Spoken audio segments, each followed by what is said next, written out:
It's a Spin&Bros podcast.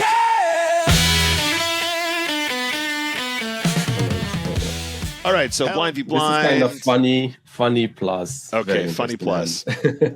There's a limp and there's a check, and we arrive at ace 10 queen.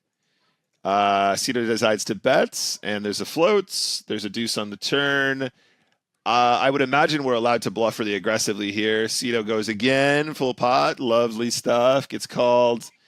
And on the river, he manages to hit a 5. And at this point, gives it up. Opponent bets 6. And Sido hero calls for the 5. Okay, have your boards ready, Beldarion. I have strong feelings about this. Okay, before we continue, look at my lovely small yeah, board. I love your board. Okay. So before we discuss it, we need to put in our first vote. Okay, Beldarion, please expose 1, 2. Don't put the word with the S, please. Okay, confirm fish. Okay, cool, good stuff. All right, so let's. I'm out, guys. You don't need me for this podcast, right? And he calls, and it's 6-4 of hearts. What's going on here? I love this. Okay, cool. So let's restart and let's talk about it, Sido. So I think pre-flop is pretty standard. I think this is fine. Then on By the way, flop, is this a regular or is this a recreational? Oh, this is a regular. That makes the hand even more fun. yeah, it does. Yeah. So a little bit like what was happening here for in this hand. So like my standards is like if you look at my stats, maybe like you will see like high VPIP, a lot of C-bears, etc. So this is my default when people don't start adapting, right? So it went from there, and then this guy starts like calling, raising a little bit. So like he started playing back, right? And then like we went to the next step. So I started like limp betting, then second Berlin turn, and then he also starts adapting to this. So he started calling a lot, etc. And then like my plan here was basically, so I will just go for a triple barrel, right? I know that he will call a lot. Like of course, like including all King X, Jack X, but sometimes even like some random hands or some 8-9 against 6-4 of hearts. that was wild actually.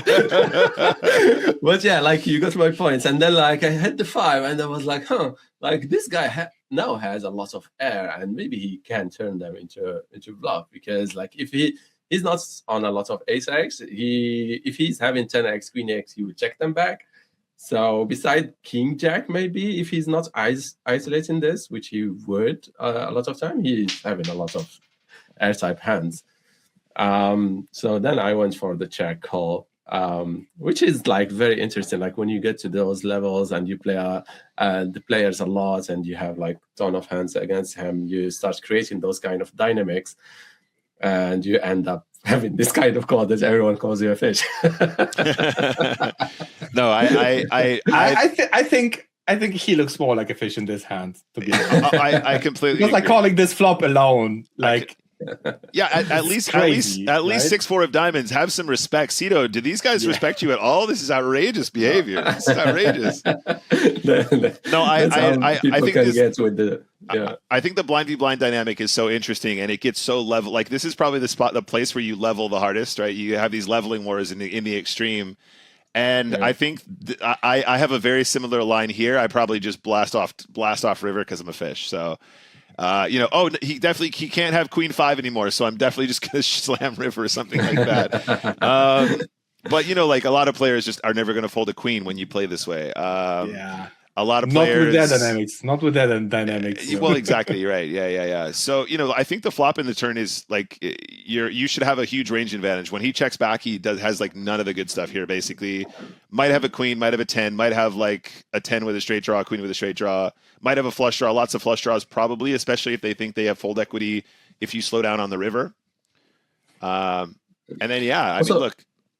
Also, like two pairs, like beside 10-5, queen 5, they just fast play them on the turn. So right, like you see a lot of calls GTO wise that are just raised in play from a lot of players. So you're kind of more safe here.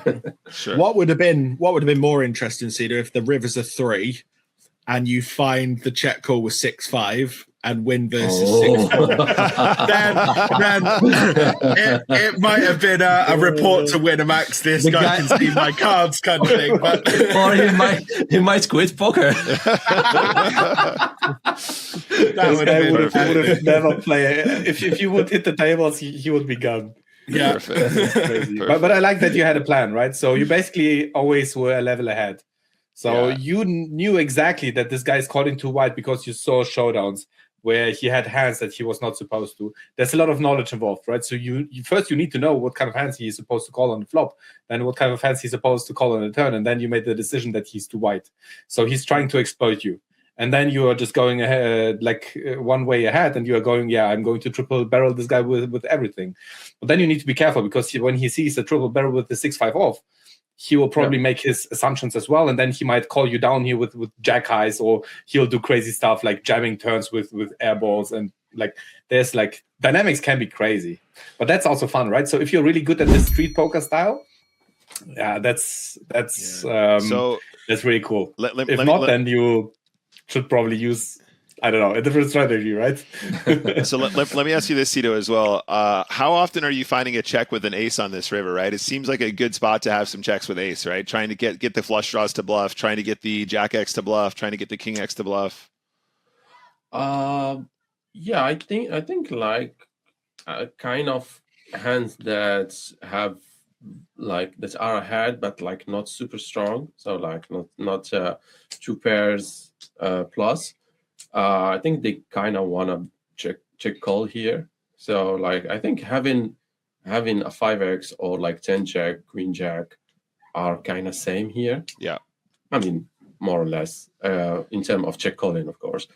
So yeah, I think you can check an ace, but also depending on what level of dynamics you got with this player. So as Alex said, if he saws some showdown that you are super random, you actually wanna shove this ace-x, because he will be more on the I will get him with my 10, or I will get him with my king high or whatever. Yeah. So you will get more value by shoving than just checking and hoping for him to bet. It might be the case that you randomize but not randomize. You have suits, right? Like if you have a club in your hand, it makes it harder for him to have a flush draw that missed, right? So that's a useful trick that you can apply here, especially depending on what club it is, right? If it's the 3 of clubs, probably not as relevant. I mean, it's still probably relevant because he can still have a lot of suited stuff here, right? I mean, this was limped pot. Sorry, he can have all the suited stuff. Excuse me. So actually, that would be really relevant, but super interesting. I love this one, man. Thank you for sharing. That was great.